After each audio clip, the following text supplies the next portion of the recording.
Hey guys, and welcome back to GuardCube.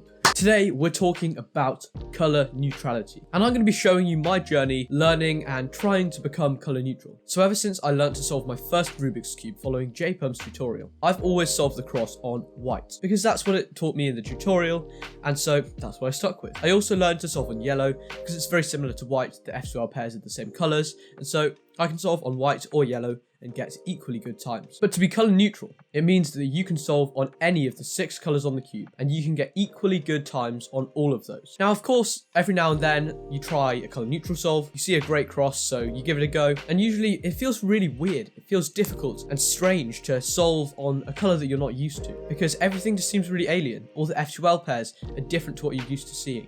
The last layer looks different, even the cross. So I decided to try to learn to become color neutral. Why is this beneficial? Well, it means that you can take advantage of really good scrambles on other colors, and if the white and yellow scrambles are not good, then you have other alternatives. Lots of people find this really helpful to get sub 10 or sub 15, and I've just never learned it. So I started practicing color neutral solves, and I just started doing a bunch of solves, doing them on holiday, whilst I was away at the beach, in the car, as you can see here, and just sort of doing them randomly, doing a lot of solves and trying to practice as much as I could just to familiarize myself with the colors. So I completely blocked out yellow and white because I know that I'm already really good at them, and I kind of looked at it in pairs.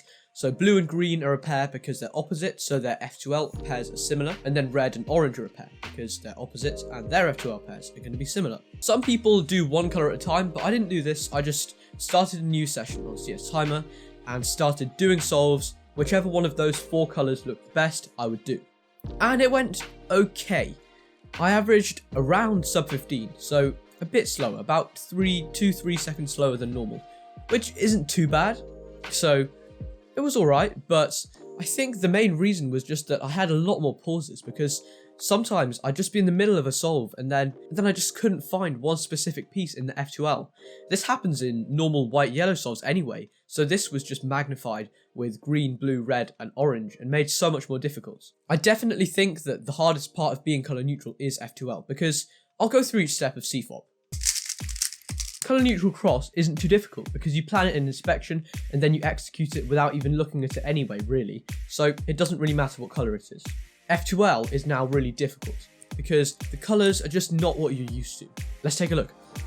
So first pair, I'm going to need to do this one. And normally what I'm used to doing is looking for white pieces. So naturally what my eyes are seeing, they're seeing this, they're seeing this, they're seeing this one, and they're seeing this one.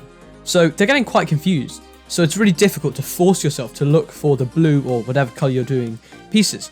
But anyway, I go ahead and do this one, then I'm going to have a look around, probably going to spot this one next here. And then I'm going to spot this one back here and rotate. And the problem is, I'm not used to what edge pieces go where, because to me this edge is normally in the last layer. So finding this edge piece is really weird because my eyes are simply not accustomed to looking for it. So basically once you've found the pieces, it's fine. Execution is the same, but the problem is finding those pieces in the first place. And after that, last layer is pretty easy. Doesn't really make any difference with color neutral because it's just pattern recognition. So you don't really have a problem with that. And same, of course, for OLL and PLL. So when you're fast, especially when you've practiced so much that you're really doing everything from muscle memory, you're not thinking about anything in a solve.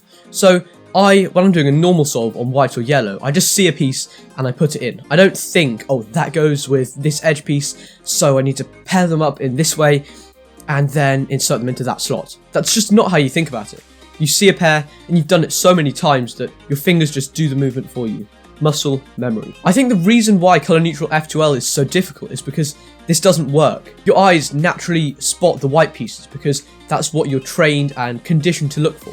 So you really have to focus really hard to force yourself to look for a different color.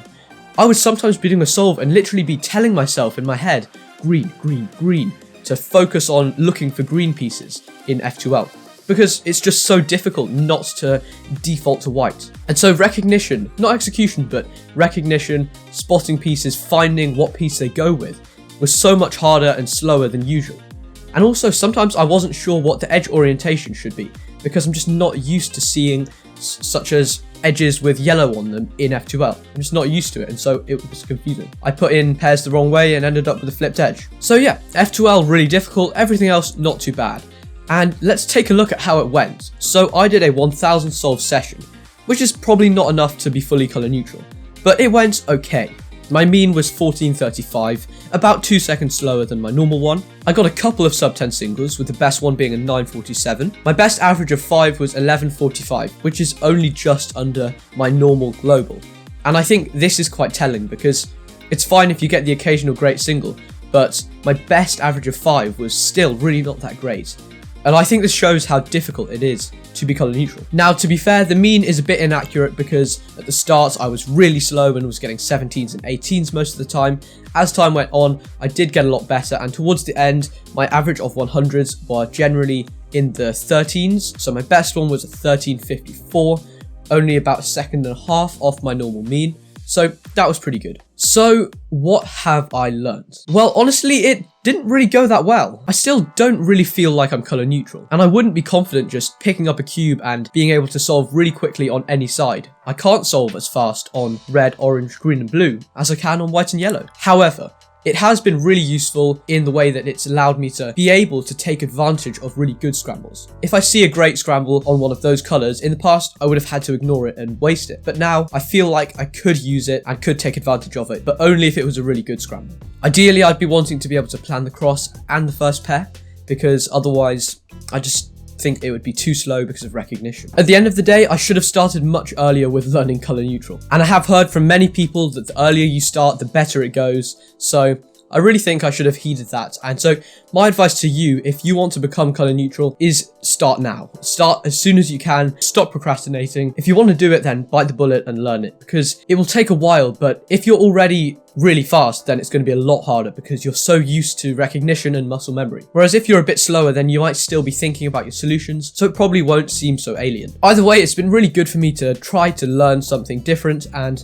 it's actually been really useful to realize that I cube without thinking usually, and that when you have to think, it's so much harder. It's not something that I really realized before. So yeah, I sort of failed, and I don't think I'm going to carry on learning color neutral. I think I'll just stick with where I am, white and yellow, and then use other colors if a really good scramble pops up. This has been very interesting. It's been annoying and frustrating at times, and I hope you found this video interesting. I just thought I would share my insights and my thoughts on color neutrality from learning it over this summer and doing a lot of color neutral solves. So there we go, guys. Thank you very much for watching. I also just want to say a big thank you for the kind reception to last week's video. It's done really well, and I've got lots of comments from you guys and from some big YouTubers as well, even Cubehead himself, and hopefully future videos, maybe even this one, do as well. And let's push towards 1K. Subscribe, like the video, tell me your thoughts down below about being color neutral, and I will see you next time.